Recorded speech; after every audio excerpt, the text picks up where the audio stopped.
আয়ুষ্মানকে ডেলিভারির কাজ করতে দেখে নিল ইন্দ্রাণী গাঙ্গুলি আর মনে মনে খুব কষ্ট পেল। পুরোটা জানতে ভিডিওতে লাইক দিয়ে চ্যানেলটা সাবস্ক্রাইব করে দেখতে থাকুন।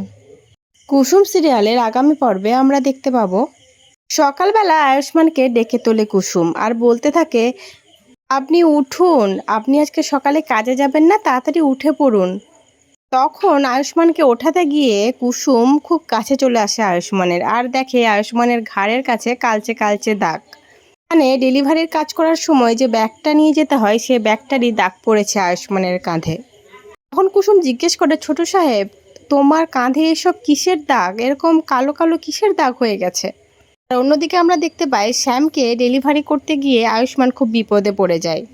শ্যাম তখন আয়ুষ্মানকে বলে, কি ব্যাপার, আপনি আমার সাথে এত খারাপ ব্যবহার করলেন আর সরি না বলে চলে যাচ্ছেন যে?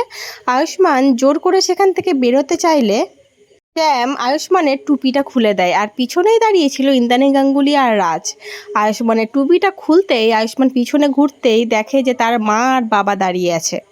ইন্দ্রাণী গাঙ্গুলি তার প্রিয় বড় ছেলে আয়ুষ্মানকে এরকম ডেলিভারি বয় হিসাবে দেখে মনে মনে খুব কষ্ট পায় আর খুব অবাক হয়ে যায়। আর আয়ুষ্মান কি বলবে আর ভেবে পায় না। তো বন্ধুরা, কি মনে হচ্ছে, ইন্দ্রাণী গাঙ্গুলি কি তার বড় ছেলেকে এবার অ্যাকসেপ্ট করে নেবে? আর বড় ছেলে এত কষ্ট পাচ্ছে এই দেখেও কি ইন্দ্রাণী গাঙ্গুলির মন গলবে না? কি মনে হচ্ছে তোমাদের, অবশ্যই কমেন্ট করে জানিও। পরবর্তী আপডেট নিয়ে তাড়াতাড়ি আসছি, সঙ্গে থেকো, সাথে থেকো, চ্যানেলটা সাবস্ক্রাইব করে দিও। ধন্যবাদ।